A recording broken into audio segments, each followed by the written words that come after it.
Are you tired of feeling like time is slipping through your fingers?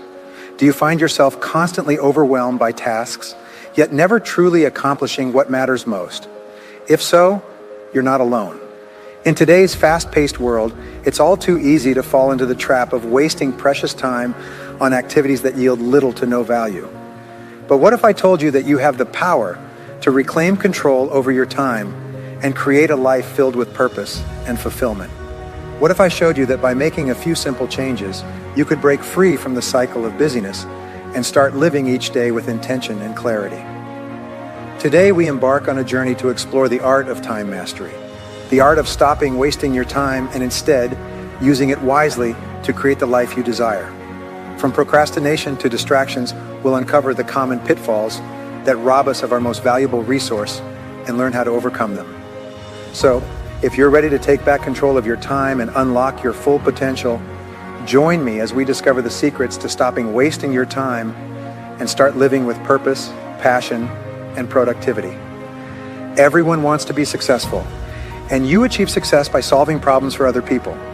The bigger the problem, or the more often you solve it for more people, the more successful you'll be. You'll make more money. You'll be given more, you'll be happier, and so on. But you also succeed by solving problems for yourself. So, when faced with a setback or adversity, what you do is ask yourself, what can I do now?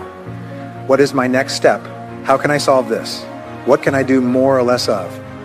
What should I start doing or stop doing? And the idea of simply giving up never occurs to you. That's off the table. The only thing being considered is how to deal with this, and you become intensely solution-oriented. I have taught complete half-day and full-day courses on how to learn problem-solving and decision-making. I have written books and audio programs about it because what we do in life from beginning to end is solve problems. If you look at your business card, you could take off any title it has and simply write problem solver, because your whole life, from dawn till dusk, you'll be solving problems. Small problems like running out of toothpaste at home, and big problems like a client canceling an order, among others. You spend your time solving problems and making decisions. The better you become at this, to the point where it becomes an automatic response, people will start coming to you and saying, look, I've got this problem, and you seem to solve problems as well. What can we do? So you ask questions. What exactly is the problem? How did it happen? When did it happen? Where did it happen? Who does it affect? What are the different solutions we can consider? And so on. I teach this all the time so that people, instead of reacting to a problem with anger or disappointment, respond constructively. They say, wait a minute, whatever it is, I can solve it. I just have to find a way to fix it. And soon it becomes automatic. They inhale, exhale, solve the problem, and it never occurs to them that they can't do it. It's just a matter of time. Many solutions don't work. Sometimes you'll have solutions that don't work at all, that are very costly or even fatal, and there's not much you can do about those things. But in general, most things can be resolved. I come from a poor background. My parents never had money. They were hard workers. My father was a carpenter, and my mother was a nurse. I left school without graduating and worked in manual jobs for several years. Then I got into sales when I couldn't find a manual job anymore, like most people in sales nowadays. And then I started asking myself a question that changed my life. And the question is, why are some people more successful than others? Why does this happen? I looked around and saw people who were 23 or 24 years younger than me, who were doing better than me, and they weren't smarter than me. Some of them were even less intelligent. One of the things I say is that nothing will infuriate you more than seeing someone who is less intelligent than you doing better. You wonder, how can this idiot be doing so well? And I started asking this question in sales. I began to ask myself, why are some salespeople more successful than others? And I did something that very few people do. I later found out that I went to the top salespeople and asked them why they were so successful, and they told me what they were doing. I did it and sold more. So people asked, how come you're making so many sales? So I told them, and they did it, and their sales went up. When I got into the business world, I asked managers, how do you run a business like this? How do you organize it? And they told me, and I did it. Therefore, one of the greatest principles of success you'll find is learning from the experts, learning from people who are already demonstrating the results you want to achieve. Read their books, listen to their programs, attend their courses, learn from them, and always they will tell you, You can save yourself years of hard work just by learning from people who have already learned it themselves. My favorite word in life is clarity. The clearer you are about what you're trying to achieve, the faster you'll reach it. In fact, people with clear goals and plans and written ones with priorities achieve 10 times more in life than those without them. It's very simple. It's the 10 times factor. Make sure everyone working with you has crystal clear clarity about what their job is. Be clear about your top 3 most important tasks and help everyone else to have clarity about their top 3 most important tasks. This way, everyone will always be working on the 3 most important things they can do and hire other people who can perform the task at a lower cost than your top people to free them up from small tasks so they can do the things that contribute most to your overall goals. That's the leader's task. Decide on your goals and your most important goal, and then each day start your day with a list. The best time to make a list is the night before, because when you make a list the night before for the next morning, all kinds of ideas for the list occur to you. It's like goals for the day. Then you look at your list and say, if I could only do one thing on this list, what activity, what task would I want to make sure I completed before leaving town? For a month, that becomes your most important task of the day. Now, the concept of eating the frog comes from a story where they say that if the first thing you do in the morning is to eat a live frog, you'll have the satisfaction of going through the day knowing that probably the worst thing that could happen to you is eating a live frog. And the 2 corollaries of this principle are, if you have to eat 2 frogs, eat the ugliest one first. Now, the frog is your biggest task. It's the one you're most likely to procrastinate on. It's also the one that will have the biggest positive impact on your career if you do it now. So if you have 2 really important tasks, do the most important one first. We say do the worst first, do the biggest first. And the second corollary is that if you have to eat a frog anyway, it's not worth sitting and looking at it for too long. So what you do is you start with that task. When I've given this talk in corporations, they often come out and make bronze frogs for all their executives. The bronze frog is placed on the executive's desk, and when they get to work, the first thing they see is the frog. Or they place it on top of the plant, the first thing they see is the frog, and it reminds them to start and do the worst first, the task that has the biggest ramifications first. Then you discipline yourself to work focused on that task, no matter what happens. If you get distracted, you return to the task, like a gyroscope returning to center. You stay on that task because you've decided that everything else is a relative waste of time compared to this task. It doesn't mean it's a waste of time, but in relation to this task, everything else is secondary or worse. If you can do that and develop the habit of doing it, you'll double your productivity on the first day, and it will keep increasing for the rest of your career. You'll be so productive, you'll get more responsibilities, more opportunities. But here's the wonderful thing. Everyone wants to feel like winners. So how do you get the feeling of winning? Simple answer, you win. Well, how do you win?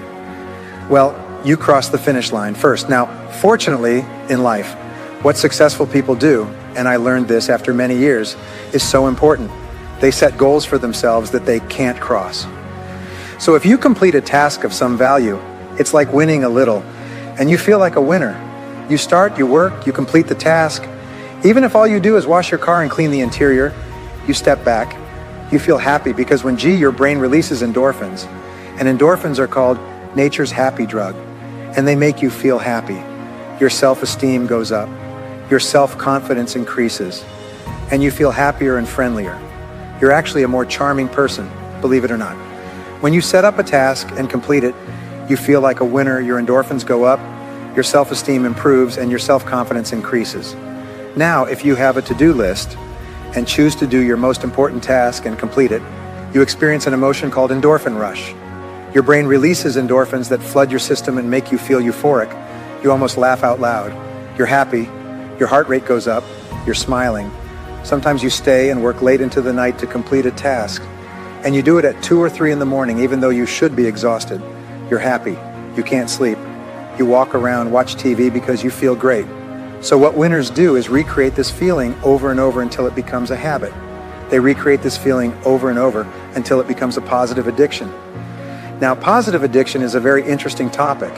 You can develop a negative addiction to an illegal drug, or you can develop a positive addiction to endorphins. Positive addictions are fueled by setting and completing important tasks, tasks that play a significant role in your life. Some say you don't lose your spontaneity if you're always working on the main tasks. You're not happy all the time, and you're respected and appreciated by the people around you. You feel proud and have a positive self-image. People appreciate you and you earn more money. What's there to complain about? So, it's something very simple, and that's why the book transforms people's lives. It takes you from just being to being successful. Make a list, identify your most important task, start with that, and stick with it until it's done. But world-class people have a much bigger vision of what's possible for them. One of the techniques I learned many years ago from an expert is called from X to 10X, which means imagining you could go from X, your current income, to 10 times X, 10 times your current income.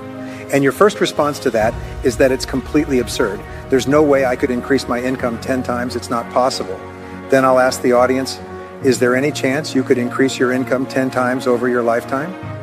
Because there might be a chance of one, and everybody will say, well, maybe, one chance in 1,000. Then I'll say, how many people here, since you took your first job until now, have already doubled their income? All hands go up, tripled it, most hands, quadrupled it, many hands. I'll say, so you've already doubled and tripled your income. All you need to do now is to do the same thing you did to double and triple your income, and you'll double and triple it again. And then you'll have to increase your income 10 times. And there are people all over the world who earn 10 times more than you, and they're no better or smarter than you. And what this does is expand your thinking, because most of us start to develop narrow thinking around our current income and then adjust our lives, adjust our appetites, the restaurants we go to, the food we eat, the house we live in, the clothes we wear, the car we drive. We force our entire world to fit our current income, while successful people create a vision. Here's an interesting point. Peter Drucker said that if you don't have a vision of being a world leader when you start your business at your kitchen table, you probably won't ever be very successful. So if you're starting your business at a kitchen table, imagine you could be a world leader, and then ask the question, if I were the world leader in my field, how would I be different from today? How would my company be different from today? We were talking about Steve Jobs and Apple Computer. Steve Jobs and Steve Wozniak started in a garage with the idea of putting together parts and making a little Apple computer that people could have at home. Bill Gates of Microsoft started with the idea that if they could make it usable, you could have a PC on every desktop.